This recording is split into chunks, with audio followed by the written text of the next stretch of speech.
Hello everyone.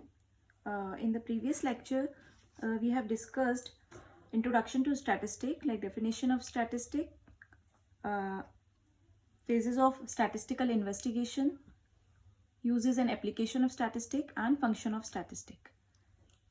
Now, in this video, we will discuss processing of data, which will cover editing of data, coding of data, classification of data, and types of classification. So first we will discuss processing of data. What is processing of data and what is a need for that? Processing of data क्यों करते हैं, क्या ज़रूरत है इसकी, ये आपको बताएंगे. The survey data collected from the field should be processed and analyzed as indicated in research plan. Data processing primarily involves editing, coding, classification and tabulation of data so that it becomes easy for data analysis. मतलब अगर हमें data को process करना है तो हमें ये 4 step करने हैं: editing, coding, classification and tabulation.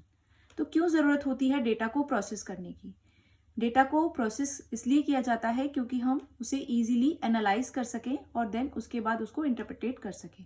अगर डेटा को ईजिली स्मूथली एनालाइज करना है then we have to process और our data.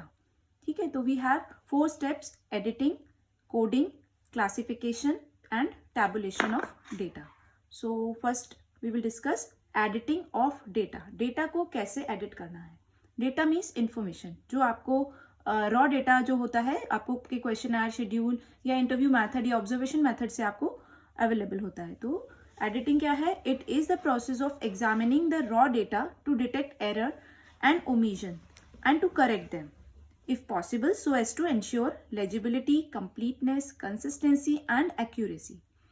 Editing of data means it is a process of examining raw data जिसमें आप कोई भी मिस्टेक्स, उनको एरर्स को डिटेक्ट करते हैं, उनको रिमूव करते हैं और फिर उसको सही करते हैं. ठीक है, जिससे कि आप क्या करते हैं, आप ये इंश्योर करते हैं कि जो आपके पास डेटा है that is legible, complete, consistent and accurate. So these are 4 characteristic of edited data कि वो लेजिबल हो, कंप्लीट हो, कंसिस्टेंस हो और एक्यूरेट हो. What does it mean legibility?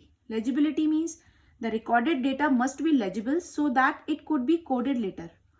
अगर आपका डेटा अंडरस्टैंडेबल है, पढ़ने योग्य है, समझने योग्य है तो वो लेजिबल है. ठीक है, तो इस तरीके से आप एडिटिंग करके अपने डेटा को लेजिबल बना सकते हैं. दूसरा, all the items in the questionnaire must be fully completed. अगर आप कोई क्वेश्चनर या शेड्यूल फिल कराते हैं तो आपको ये इंश्योर कर लेना है कि जो आपका क्वेश्चनर है या शेड्यूल जो भी आपने बनाया है वो कंप्लीटली फिल्ड हो, उसमें कोई भी एंट्रीज जो है वो इनकम्प्लीट ना हो. Third one is always check whether or not respondent is consistent in answering the questions. अगर आपने अपने क्वेश्चनर या शेड्यूल में कोई क्वेश्चन लिखे हैं तो वो सभी रिस्पोंडेंट्स के लिए एक जैसे ही होने चाहिए. ऐसा नहीं हो कि कोई रिस्पोंडेंट उसे किसी तरीके से समझ के आंसर कर रहा है और दूसरा रिस्पोंडेंट उसे किसी और तरीके से. तो इट मीन्स दैट जो आंसर्स हैं वो हमेशा कंसिस्टेंट तरीके से लिखे जाने चाहिए. The survey data must be accurate and free from interviewer बाइस और चीटिंग. तो अगर हम इन चारों चीज़ों का ध्यान रखेंगे तो हम अपने डेटा को ईजिली एडिट कर सकते हैं. तो हमने बताया कि एडिटिंग जो है, डेटा की एडिटिंग कैसे की जानी चाहिए. उसमें हम जो एरर्स हैं उनको डिटेक्ट करें, उनको पहचानें, उसको रिमूव करें और उसको फिर सही करें. Next step is coding of data. जो दूसरा प्रोसेस है that is coding of data. Coding is the process of assigning some symbols, either alphabetic और न्यूमरिक. दोनों हो सकते हैं, सिंबल भी हो सकता है या अल्फाबेटिक हो सकता है, दोनों तरीके के भी हो सकते हैं, एक तरीके का भी हो सकता है. To the answer so that the responses can be recorded into a limited number of classes or categories. For example, अगर सपोज कीजिए आपने अपने क्वेश्चनर में जनरल इन्फॉर्मेशन में या पर्सनल इन्फॉर्मेशन में आपने पूछा है सेक्स, तो आप लिखेंगे मेल या फीमेल. तो हम मेल और फीमेल को कोड कर सकते हैं वहाँ पे 0, 1, 1 and 2 या जो भी आप अल्फाबेटिक उसको सिंबल देना चाहते हैं उससे भी कर सकते हैं. दूसरा, जैसे अगर आप एजुकेशन है, उनके ऑक्यूपेशन है, उनको भी कोड करना चाहते हैं तो आप इजीली उसे कोड कर सकते हैं. तो ये जो काम है वो आप क्वेश्चनर बनाते समय अगर करते हैं तो आपको बाद में जब आप एनालिसिस करते हैं तो उस केस में आपको बहुत आसानी होती है. इसका मतलब ये कि कभी भी हमें क्वेश्चनर बनाते समय ये ध्यान रखना है कि कोडिंग हम उसी समय कर दें. The coding is necessary for the efficient analysis of data and the coding decisions usually be taken at the designing stage of the questionnaire itself. अगर आप क्वेश्चनर को डिज़ाइन कर रहे हैं तो आप उसी समय पे अपने जो भी क्वेश्चंस हैं उनको कोड कर सकते हैं, उनके ऑप्शंस को कोड कर सकते हैं, जिससे कि आप जो उनके रिस्पॉन्स है उन्हें प्री कोडेड कर रहे हैं, यानी जो भी आंसर्स आपको मिलेंगे वो प्री कोडेड होंगे. जैसे अगर आप किसी ने कहा मेल तो आपने अगर उसे कोड कर रखा है तो उसका मतलब हो गया 0, और अगर 1 है तो मीन्स फीमेल. तो इस तरीके से आप डेटा को कोड कर सकते हैं. So we have already read editing of data and coding of data. Next step is classification of data. तीसरा जो पार्ट है that is classification of data. How to classify your data. What does it mean classification? After collection and editing of data, the important step towards processing of data is classification. Classification is the grouping of related facts into different classes. Facts in one class differ from those of another class with respect to some characteristic, and that characteristic is known as basis of classification. So we have some basis of classification. Characteristics के आधार पे हम अपने data को groups में, classes में, categories में divide कर सकते हैं. तो उसी के आधार पे हमने डिफरेंट टाइप्स ऑफ क्लासिफिकेशन बनाया है जो आपको बताएंगे. Types of classification. The data can be classified on the following 4 ways or the following 4 basis. First one is geographical, जिसे हम एरिया वाइज क्लासिफिकेशन भी बोलते हैं. For example cities, district, states etcetera. दूसरा हम पढ़ेंगे क्रोनोलॉजिकल. क्रोनोलॉजिकल का मतलब होता है जो कि टाइम के आधार पे किया जाता है. इसमें जो टाइम यूनिट है वो ईयर भी हो सकती है, may be year, month, days, time, minute में भी हो सकता है, आवर्स में भी हो सकता है और सेकंड्स में भी हो सकता है. क्वालिटेटिव क्लासिफिकेशन में क्या है? This classification is done according to some attributes. Qualitative में अकॉर्डिंग टू सम एट्रीब्यूट्स. और जो क्वांटिटेटिव है उसमें in terms of some magnitude और द नंबर्स, उसके आधार पे आप क्लासिफिकेशन करते हैं. So we have 4 types of classification: geographical, chronological, qualitative and quantitative. Now we will discuss geographical classification with example. In geographical classification, data are classified on the basis of geographical or locational differences between the various items. यानी अगर आप geographical location के हिसाब से कुछ classification कर रहे हैं अपने डेटा में तो उसे हम ज्योग्राफिकल क्लासिफिकेशन कहते हैं. Suppose when the data of production of sugarcane, wheat, rice etc. for various states, अलग अलग स्टेट्स में आप अगर प्रोडक्शन देखना चाहते हैं शुगर केन का, वीट का, राइस का, इसके अलावा किसी का भी, तो आप उसे क्लासीफाई कर रहे हैं geographically. So this would be called the geographical classification. Next is chronological classification. What is chronological? यानी टाइम के आधार पे डेटा को क्लासीफाई करना. When data are observed over a period of time, particular period of time पर अगर हम data को collect करते हैं, उसको क्लासीफाई करते हैं, तो उस क्लासिफिकेशन को हम कहते हैं क्रोनोलॉजिकल क्लासिफिकेशन. जैसे हमने सेल्स फिगर निकाले किसी भी कंपनी के, ईयर्स और सेल्स, पर्टिकुलर ईयर में उनका सेल्स कितना रहा. जैसे 1998 to 1999 in within this year उनका जो सेल था वो 1881 लाख. ठीक है. फिर 199 यानी 1999 से 2000 तक उनका सेल्स इतना था.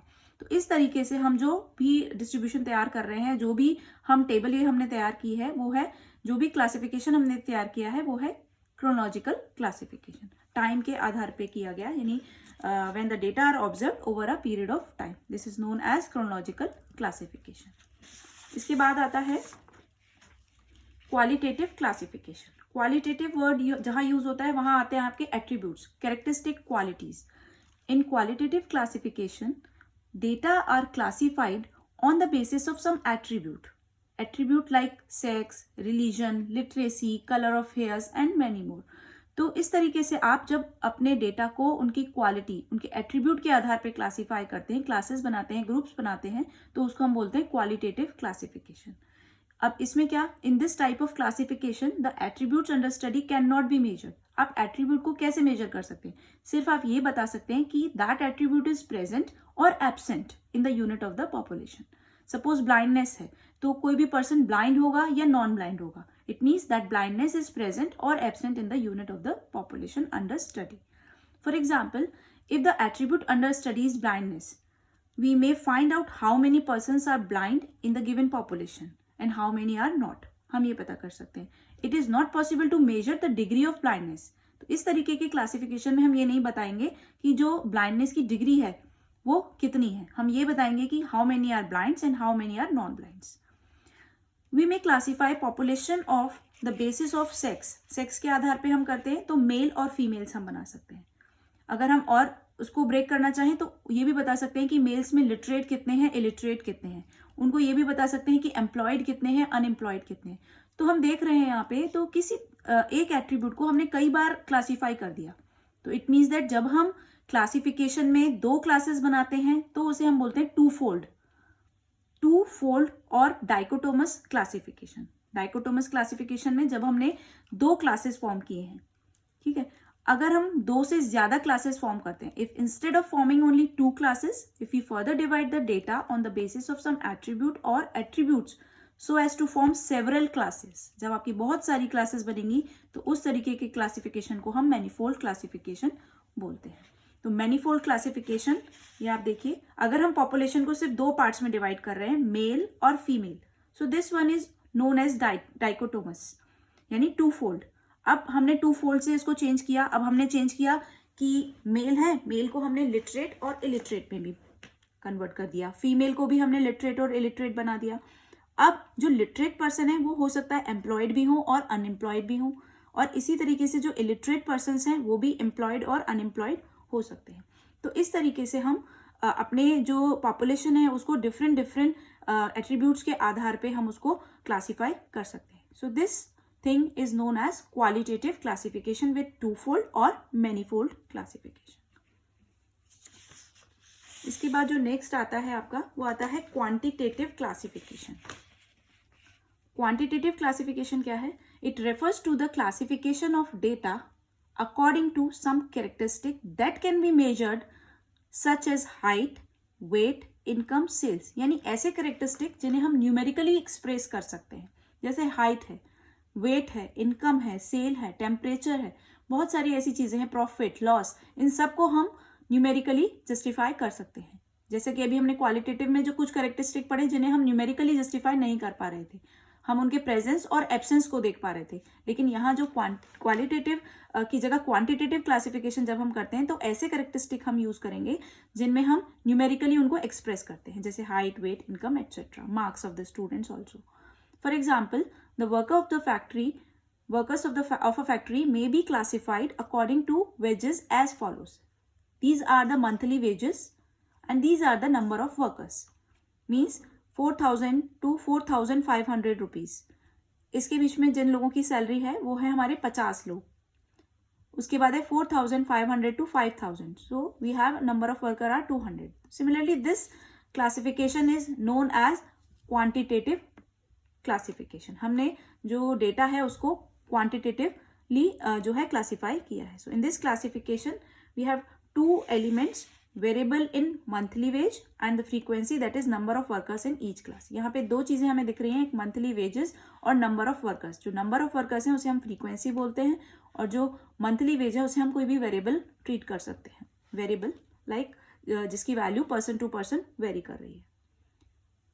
तो आज के लेक्चर में हमने जो भी चीज़ें देखी हैं, पहला हमने पढ़ा प्रोसेसिंग ऑफ डेटा हमें क्यों ज़रूरी है, क्यों हमें करना चाहिए processing of data, because it helps to analyse your data. अगर आप प्रोसेसिंग नहीं करते हैं, डेटा को प्रोसेस नहीं करते हैं, तो आप अपने एनालिसिस को स्मूथली रन नहीं कर सकते.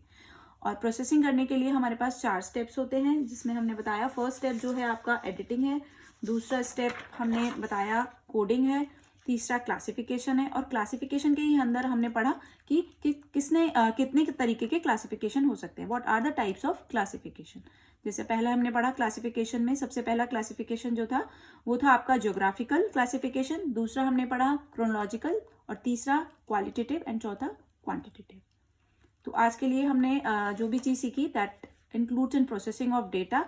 तो नेक्स्ट वीडियो में हम लोग पढ़ने वाले हैं प्रोसेसिंग ऑफ डेटा का ही एक part, tabulation of data. How to make a table, कैसे एक टेबल को हम बनाते हैं और क्या पार्ट्स होते हैं, what are the parts of a table. जैसे कि टेबल में कॉलम्स होते हैं, रोज होते हैं, तो उन सब के बारे में हम पढ़ेंगे कि किस तरीके से हम एक टेबल को अरेंज करते हैं, कैसे एक टेबल को हम बनाते हैं और उसमें किस तरीके से अपने डेटा को फीड करते हैं।